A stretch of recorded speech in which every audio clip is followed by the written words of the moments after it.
You for joining us at the Grand Ole Opry this morning. It was about this time last year that Andrew, our second oldest, got intentional about wanting to find a job. Nathan, our oldest at that point, was working at Chick-fil-A, and Andrew liked the thought of him possibly making some money as well. And the challenge, though, is if you're 14 years old, there's not a whole lot that you can do. A lot of employers, the limitations because of child labor laws are such that you can't do a whole lot. And so he had talked to a number of different places, and finally Caroline took him one day to the Subway that used to be over here at Adams Farm, and just went in and asked if they were hiring anybody, and they told him to come back ready to work the next day. And so when he gets there, there's no shirt, there's no apron, there's no T-shirt, there's no name tag, there's no uniform of any sort. Beyond that, there's actually no training.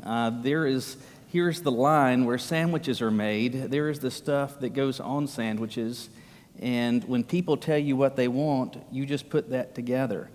And everything else, you just kind of figure it out. At 14 years old, he was given a key to the store. He regularly was left in the place by himself, so a 14-year-old is running the Subway by himself. I know this comes as a great surprise, but that Subway is now closed. But Andrew, at least going forward, will be able to always remember what his first job experience was like. For all of us adults here today, you can probably think back to what your first job was like. I mean, for some of you, it might have been mowing yards or working in a grocery store or working in a restaurant, but you can remember what that experience was like. And in many ways, that's kind of descriptive and telling of a season in life, when you just start the experience of beginning to stand on your own, you're beginning to work, and you're beginning to kind of just get in the game of life. Now, we're thinking about that as part of an ongoing series where we're thinking about the seasons of life that we go through, and we're thinking about that through the lens of the experience of Moses.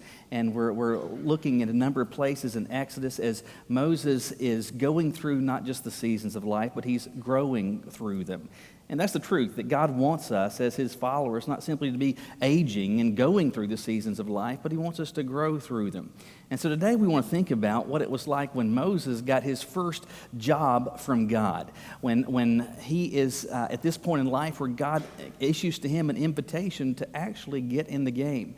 And we're not just thinking over these weeks about the experiences of us going through the seasons of life, but also the seasons of life in our walk with God, and what it's like for you as a follower of God, regardless of age or stage, as God gives you an invitation to serve him, an invitation by him to be used and to work in a particular way. What is that like? So that's the question we want to think about today, which very simply is this: what is it like when God gives to you, when he gives to me a job that he wants us to do?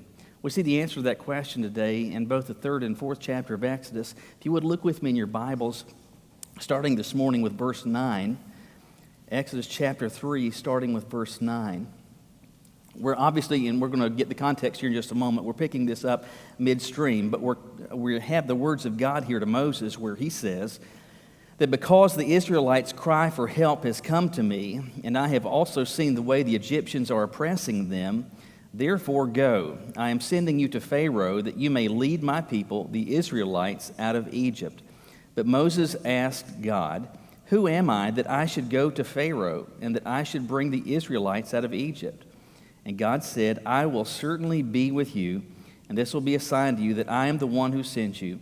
When you bring the people out of Egypt, you will all worship God at this mountain. Skip down to verse 1 of chapter 4, where we read that Moses answered, what if they don't believe me and will not obey me, but say, the Lord did not appear to you? And the Lord asked him, what is that in your hand?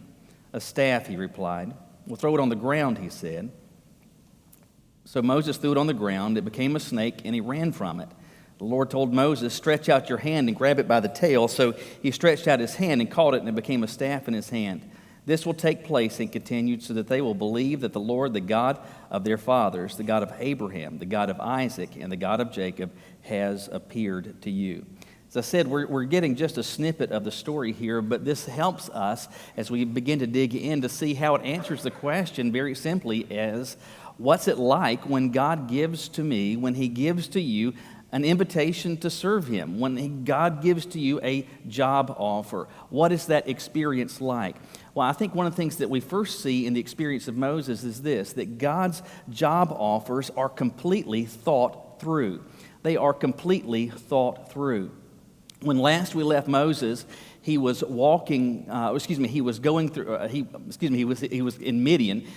At 40 years old, you remember he had taken the life of an Egyptian, and he is on the run, and he winds up spending the next 40 years in Midian, and he's just living. He gets married, he has children, he's operating as a shepherd, and as he is operating near Mount Horeb, he has an experience that he's never had before. All of a sudden, he sees that there is a bush in front of him, a shrub, and it's on fire. Now, he's seen a shrub or a bush on fire before, but this is unusual because the shrub is not being consumed. Its leaves are still green. It's not turning black. It's not going away as it is burning. And at that point, he begins to hear a voice, and it's the voice of God speaking to him in this burning bush. And he's told, among other things, to take your shoes off. The ground that you're at, this is holy ground. And God begins to talk to Moses. And what he says to Moses, we saw starting in verse 9, where God says that the Israelites' cry for help has come to me. So for 400 years now, the people of God have been operating as slaves in Egypt.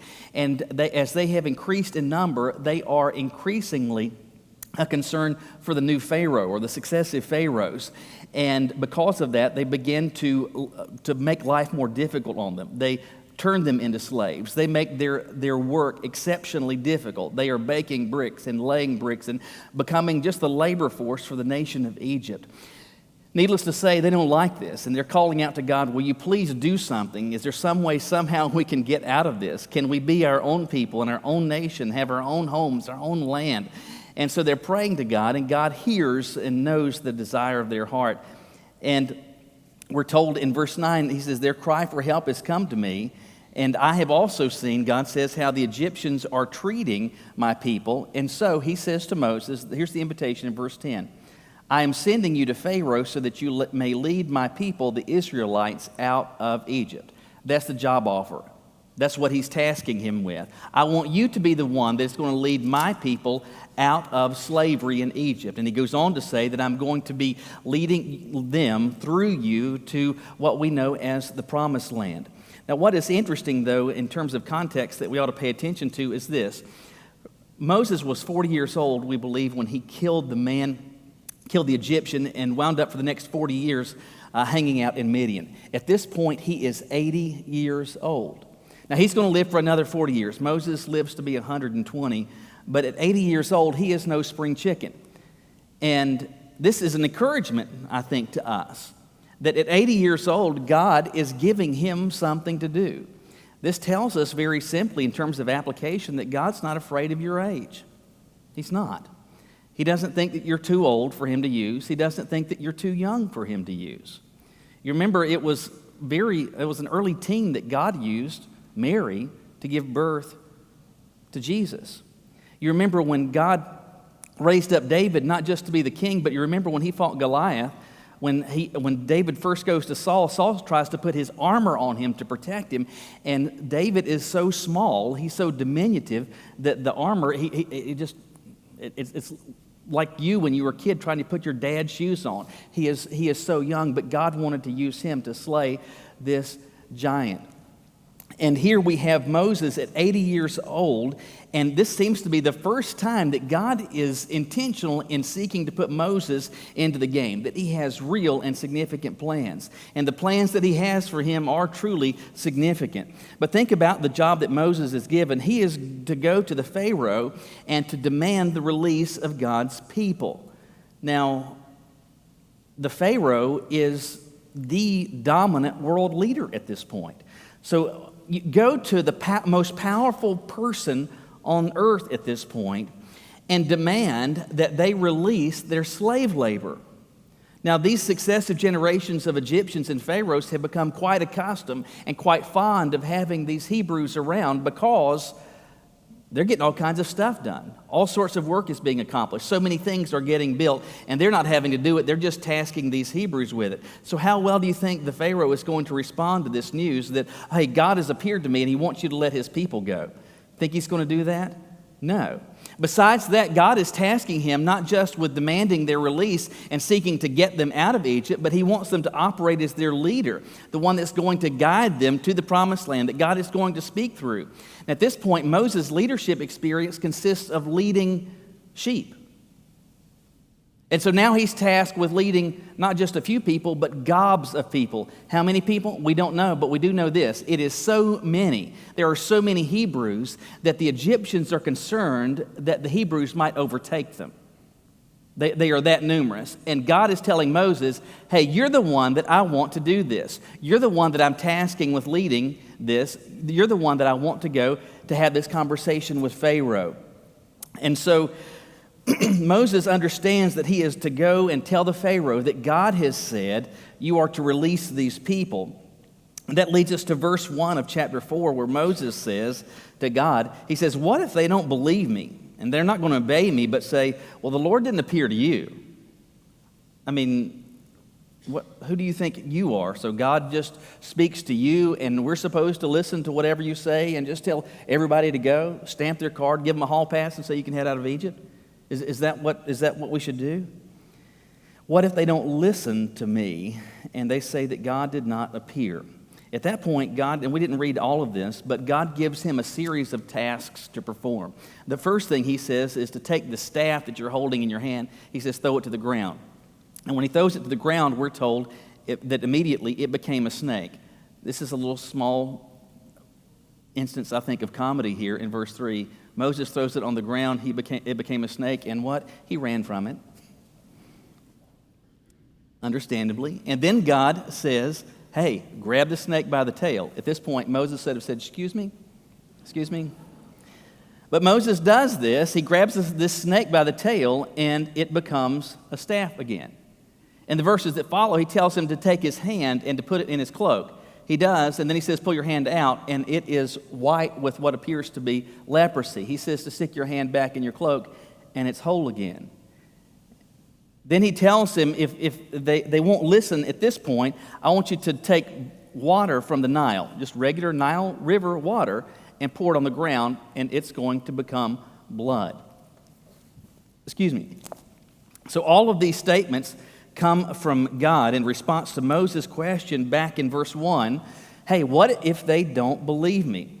But I want you to pay attention to what God has already said back in verse 18 of chapter 3. We didn't read it, but if you've got your Bibles open, God says this, they will listen to what you say. They will listen to what you say.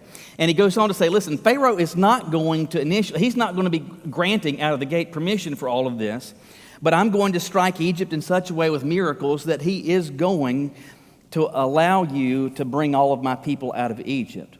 Now, all of this comes from God as a job offer to Moses, an invitation for God to work through him and to use him in meaningful ways. And I believe about the manner that he does this with Moses, it's instructive for me and it's instructive for you, which very simply communicates, I think, this, that what God invites us to be a part of, the tasks that he gives us, whether small or great, they are completely thought through by him. They are completely thought through by him. I'm not sure how long it's been, 3.5, 4 years, I guess, that we've been, as a family, trying to learn to play some bluegrass. But I remember early on, I know I had only had a few lessons, perhaps, and in the bluegrass community, there's jams in all parts of the country where just people get together and play. You don't need to know each other. You just sit down and start picking songs together. Anyway, we'd heard about this particular jam, and it was me, Nathan, Andrew, and Philip that were going to go to this. And we put our instruments in the car, not knowing exactly what to expect. We get this. Turns out it's at some guy's house. He's got this really nice, oversized garage that has these old classic cars that he's moved out of the way. And I don't know, there's probably 25 or 30 people that have gathered in this man's garage to play that night. I left my instrument in the trunk, but the boys got theirs out, and they were kind of unsure as to whether they should even get them out of the case. And I know this is surprising. There's not gobs of young people playing bluegrass. So people are really excited when they see young people playing bluegrass. And so they were really excited to see the boys there that night. And they told them, get your instruments out. And they began to say, I remember the lady that they were talking to, they said, we can't really play. Well, it's okay. You just play rhythm. You just play the chords. Well, no, we can't play. It's okay. I'll tell you what the chords are. We don't really know the chords. We had a failure to communicate because she did not understand that if she would say play an A chord, we didn't know where an A chord was. Or to play a B, we didn't know where a B was. And her thought was you could just say, here, just start doing it and it'll just kind of happen. Just go ahead and it'll work out. It'll work out. Because the truth is it didn't work out. We didn't know what we were doing. And in truth, she had no idea when she was saying to us, when she was saying to the boys, hey, come on and play. Go ahead and get your instrument out. Go ahead and start doing this, because she didn't understand exactly what she was inviting them to participate in. What she did not know is that her invitation was so ill-informed. She didn't know how little we knew. She thought that we could just be nodded and encouraged to success. And this invitation was effectively just kind of figure it out as you go along, and it's going to work out. Listen, God does not operate that way. He doesn't do that at all. What He invites you to be a part of, what He tasks you with, what He invites you to participate with Him in are situations where He knows all of the variables. He understands what the limitations are. He understands what resources are available. He knows what you bring to the table and what you don't bring to the table. He knows what your capacity is. He knows what your intellect is. He knows what your resources are. He knows all of those things. And He is further aware of what He is bringing to the table. And all of this is completely thought out and known in the heart and the mind of God. Why does that matter? It matters because of this. It reminds us that the invitation of God is not an invitation into the unknown, at least for Him. Now, I may not know how all of this is going to work. I may not know how all of these I's are going to get dotted and how all of these T's are going to get crossed, but what I can do is trust this, that the one who is inviting me to participate, the one who is tasking me with something, He knows all the details. He knows all the details because His job offers, all of them, they are completely thought through. And it's not just that they are completely thought through, but we see also that they come with sufficient resources. All of God's job offers, all of His invitations to service, they always come with sufficient resources. I have no desire at all to castigate, to impugn, or to berate Moses at all, because it's easy for us to go back and look through the lens of history back at people in the Bible, whether Old or New Testament, and say, well, they were so dumb. Well, I wouldn't have done that. And it's easy for us to essentially do an autopsy of their decisions and say, well, this is how they screwed up, and this is where they missed this, and this is where they fouled up in that. And it's easy for us to do that, but I have no intention or desire to do that with Moses, because what God was calling him to, it was really, really big stuff. I mean, God is calling him to go toe-to-toe with the most powerful man in the world.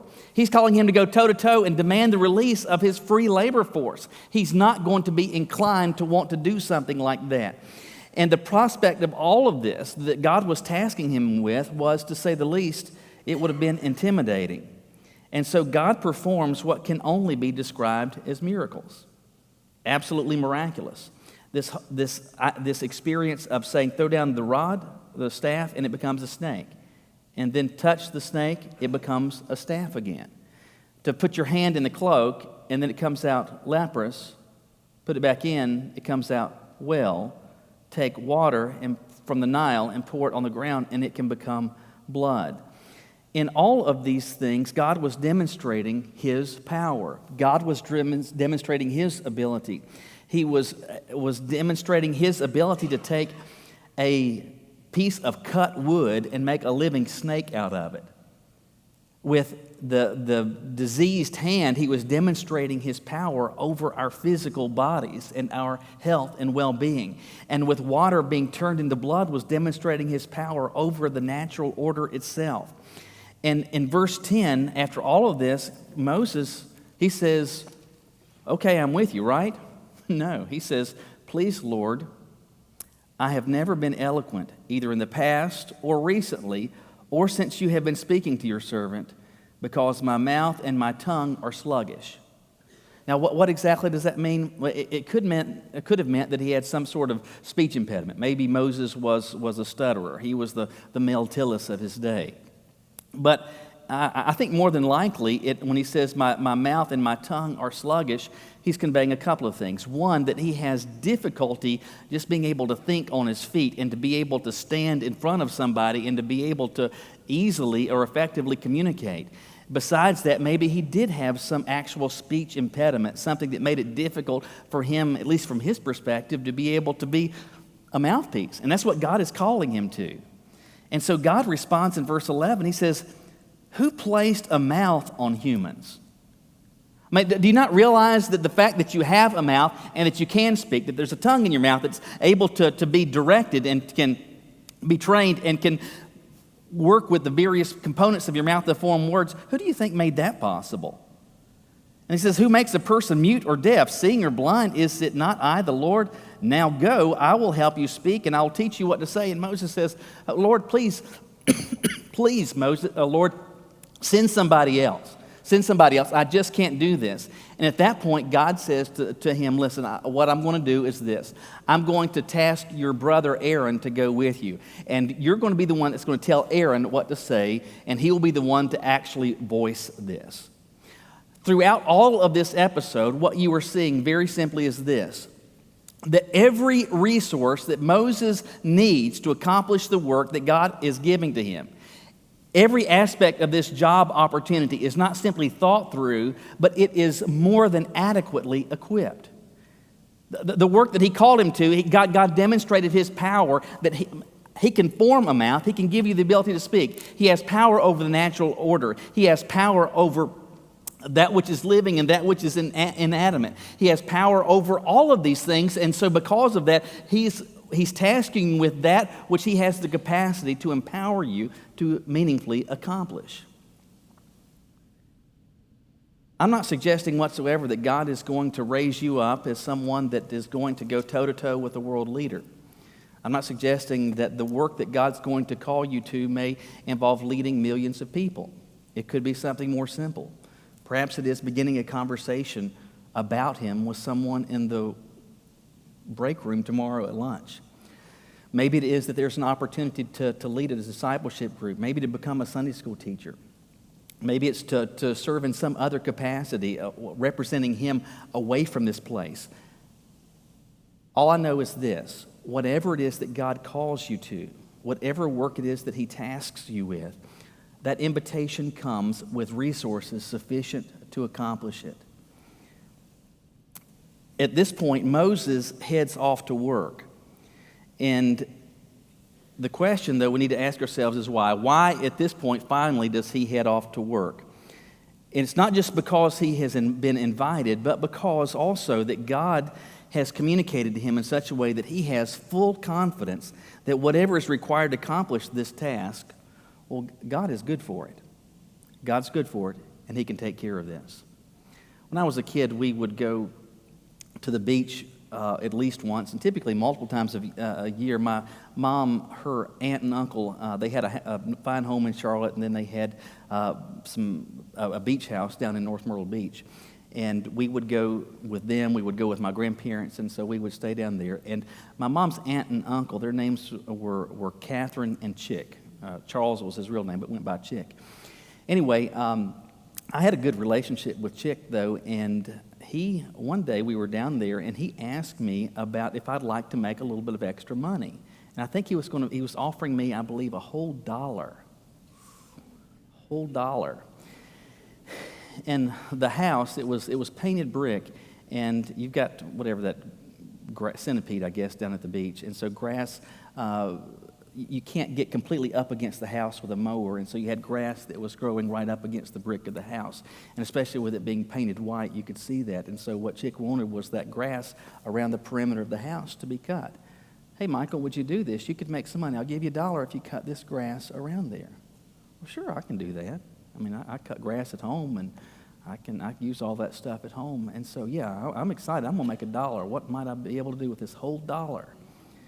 And so when I said, yeah, I'm going to do this, I didn't really have any idea how Chick thought I was going to accomplish it until it was time for him to equip me for the work. Do you know what he gave me? A pair of scissors. Yellow-handled, paper-cutting, cloth-cutting, not grass-cutting, scissors.